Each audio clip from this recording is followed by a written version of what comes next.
Bonjour Cédric, Bonjour Dorian. je suis ravi de te retrouver aujourd'hui en tant qu'expert Stratexio pour que tu nous parles de la situation économique et des opportunités business en Europe de l'Est et en Pologne, zone où tu accompagnes les entreprises françaises. Donc pour commencer, peux-tu te présenter ton activité et ton expertise? Bien sûr, merci Dorian. Je m'appelle Cédric Fromont, je suis français, installé en Pologne depuis plus de 18 ans. Je suis directeur associé de Valiance International. Nous sommes une équipe de 15 chargés de projet répartis sur 3 bureaux en Pologne et nous accompagnons un peu plus de 150 entreprises par an dans leur développement industriel et commercial en Pologne, mais également sur toute l'Europe de l'Est, à travers 3 principaux axes. Tout d'abord, la partie projet export, qui constitue les études de marché, les qualifications de partenaires commerciaux, distributeurs, et le développement des ventes. Nous avons aussi un volet sourcing, identification et qualification de fournisseurs et de sous-traitants industriels. Et enfin, un volet implantation qui regroupe les créations de filiales, le recrutement des équipes, des directeurs, des managers, la gestion de ces équipes, la gestion des filiales, mais aussi l'implantation, le rachat, fusion, acquisition. Super, merci Cédric. Alors pour rentrer dans le vif du sujet, ça fait maintenant un an que la guerre en Ukraine a commencé et on commence à entendre de plus en plus parler de reconstruction. Alors, quelle est la situation depuis la Pologne, si tu peux nous en dire un peu plus? Oui, bien sûr. Alors, effectivement, la Pologne a été, et d'ailleurs est toujours, hein, on va dire, au premier rang de la situation en Ukraine, de par d'abord l'accueil massif, hein, des réfugiés depuis le premier jour. Donc, on parle aujourd'hui d'un peu plus de 7 millions d'Ukrainiens qui ont transité par la Pologne, hein. Donc, c'est un exode assez massif. Certains sont rentrés, mais d'autres sont restés, d'autres sont partis dans d'autres pays. Mais aussi la Pologne, de par son soutien appuyé à l'Ukraine depuis le début, et enfin de par sa proximité géographique au sein de l'Union européenne, au sein de l'OTAN aussi, et donc qui a créé des liens privilégiés en termes économiques avec l'Ukraine. Alors effectivement, la reconstruction aujourd'hui, on en parle de plus en plus. J'étais justement, il n'y a pas plus de 2 semaines, à Varsovie sur un forum qui s'appelle Rebuild Ukraine, justement, qui a été symboliquement mis en place à Varsovie. Donc c'est une image forte, et qui regroupait effectivement l'ensemble des collectivités ukrainiennes, les donateurs, les sponsors et des sociétés de construction pour commencer à avancer ensemble sur la reconstruction de l'Ukraine, qui, même si la situation n'est pas finie, bien entendu, loin de là en Ukraine, mais des projets de reconstruction ont déjà lieu. Et j'avoue que j'ai été, assez, surpris positivement, on va dire, par l'engouement qu'a créé, cet événement, une mobilisation très forte de la plupart des pays avec des stands, importants allemands, danois, italiens, mais aussi, français, belges, coréens, anglais, sans compter bien entendu, sans oublier les Américains qui ont fait de leur empreinte, qui marquent de leur empreinte leur présence sur la zone. Et donc un événement assez fort. Et c'est vrai que sur la première journée seulement, c'est plus d'1 milliard d'euros de donations qui ont été engagées sur l'Ukraine auprès des collectivités. Donc des enjeux énormes, des enjeux importants, sur lesquels la Pologne va avoir un rôle majeur, puisqu'elle va agir véritablement comme tête de pont entre l'Europe, les États-Unis, on va dire, et puis cette reconstruction ukrainienne. Donc ça va commencer principalement par des projets liés à la construction, l'infrastructure et l'énergie. Ok, donc effectivement de nombreuses opportunités. Et comment cette situation en Ukraine a-t-elle impacté la supply chain et globalement le tissu industriel dans la région de l'Europe de l'Est? Alors, chez nous, chez Valiance, on traite, comme je disais, beaucoup de projets industriels et d'implantation. On avait constaté déjà, nous, il y a un peu plus de 5 ans, hein, donc avant Covid, déjà une tendance à une rapatriation des donneurs d'ordre européens notamment de la supply chain venue d'Asie, hein, de chercher des solutions, de diversifier la supply chain, trouver des remplacements à l'Asie, ou du moins une diversification à l'Asie, pas forcément un remplacement, mais une diversification. Et donc, ça s'était accéléré fortement avec le Covid et on avait énormément de projets. Nous, on a eu en 3 ans en 3 ans d'évolution, plus de 150% de projets liés au sourcing, à l'organisation dans notre activité. Et donc, on a effectivement vu un engouement important. qui a créé effectivement et qui s'est accéléré ensuite avec la situation en Ukraine et qui a créé forcément des tensions sur la disponibilité des fournisseurs. Et donc, on avait effectivement, il a fallu mettre des moyens beaucoup plus importants pour pouvoir identifier des fournisseurs, pour pouvoir mettre en place une supply chain et sécuriser une supply chain pour nos clients. Et donc, on a beaucoup travaillé sur ces projets-là depuis 4-5 ans. Et c'est véritablement les industriels d'Europe de l'Est ont réussi à prendre on va dire pour eux, opportunité, hein, puisqu'il fallait gérer ce flux de demandes pour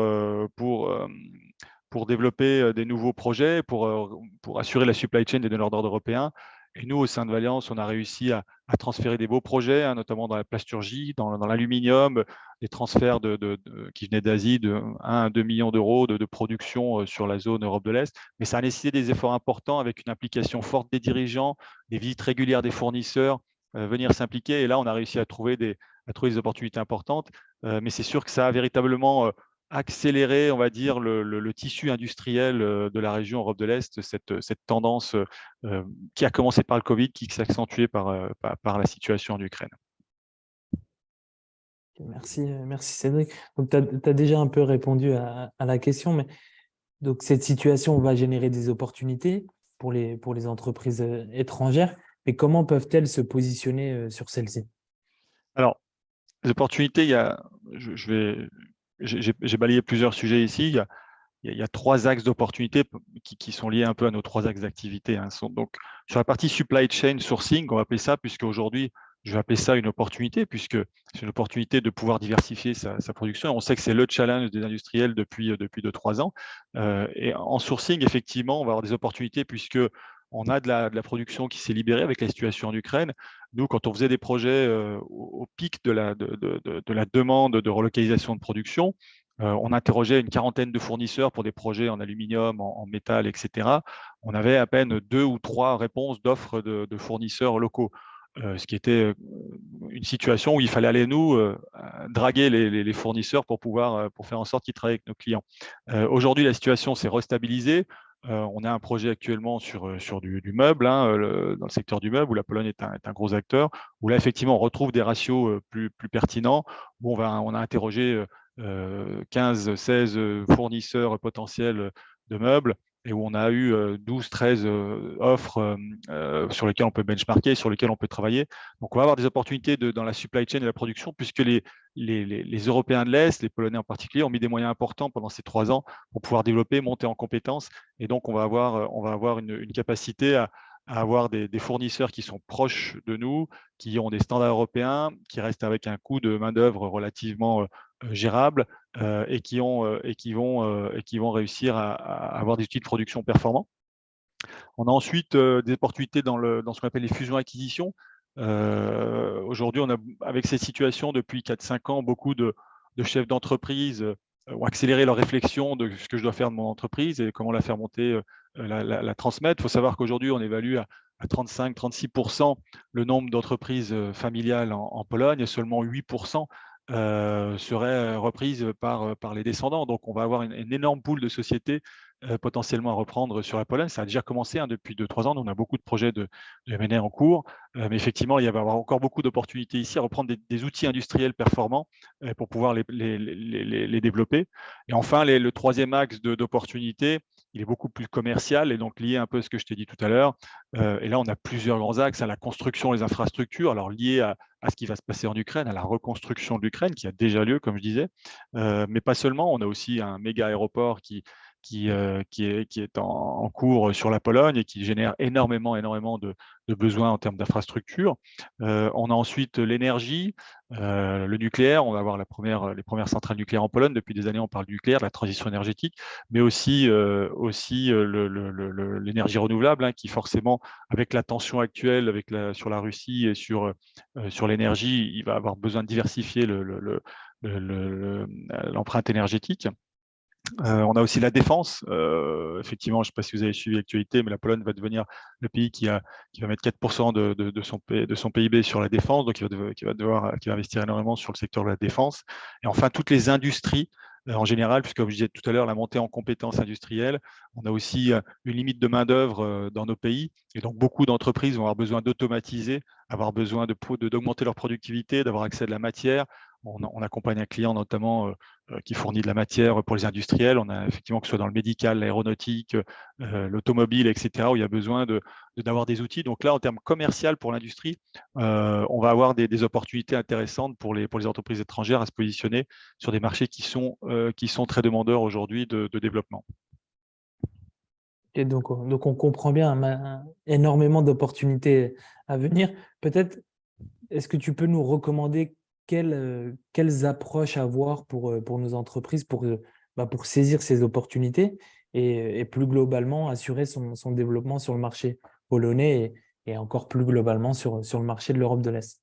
Oui, tout à fait. Donc, pareil, je reprends les deux axes, hein. Ce que je vais appeler opportunité sourcing, donc c'est l'opportunité d'aller identifier des bons fournisseurs et d'assurer sa supply chain, de diversifier sa supply chain, de la sécuriser sur la zone. Aujourd'hui, nous, on a fait une analyse sur les 3 dernières années, on voit clairement que ce qui fait la différence, c'est d'avoir une vraie stratégie de sourcing. Le sourcing n'est pas d'aller uniquement travailler avec un fournisseur, mais c'est véritablement en faire une stratégie.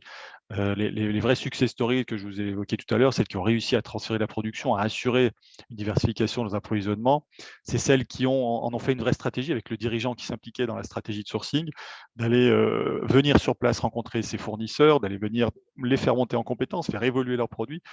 Et puis, c'est là qu'on a les meilleurs résultats. Et donc, c'est important de ne pas faire un transfert uniquement, de dire en Chine, j'avais ça, et en Pologne ou en Roumanie ou en République tchèque, je vais avoir ça. Non, c'est des stratégies différentes. On vient chercher un standard européen, une sécurisation de l'approvisionnement, une proximité, une flexibilité dans le transport, dans la livraison. Et donc, tout ça, c'est une stratégie de sourcing. Ensuite, sur la partie approche, on va dire commerciale, qu'est-ce qui fait un peu quelles recommandations je peux donner? C'est qu'aujourd'hui, sur la Pologne, on voit bien l'ampleur des marchés. Et vous vous doutez bien qu'on n'est pas tout seul. Je vous donnais l'exemple de Rebuild Ukraine tout à l'heure. Sur le salon, les Allemands sont venus énormément avec un stand énorme, hein, des stands énormes, les Danois aussi, les Italiens aussi.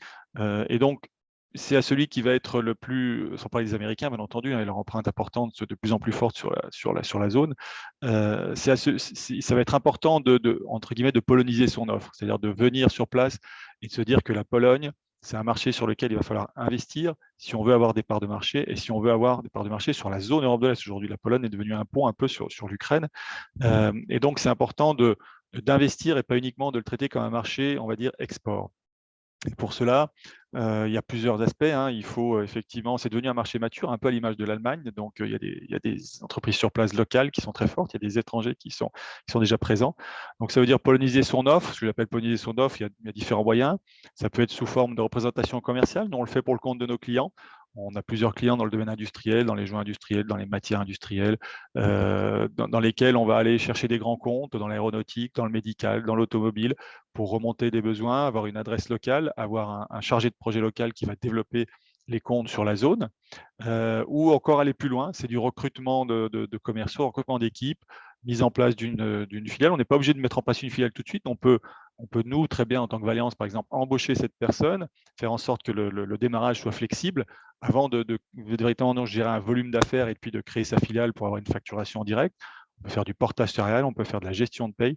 En tout cas, c'est important d'avoir effectivement cette présence locale et cette polonisation de l'offre pour pouvoir ouvrir des marchés, parce qu'aujourd'hui, effectivement, les Polonais ont à la fois leur marché intérieur, à la fois vont être une tête de pont sur le marché ukrainien, voire certains marchés de la zone.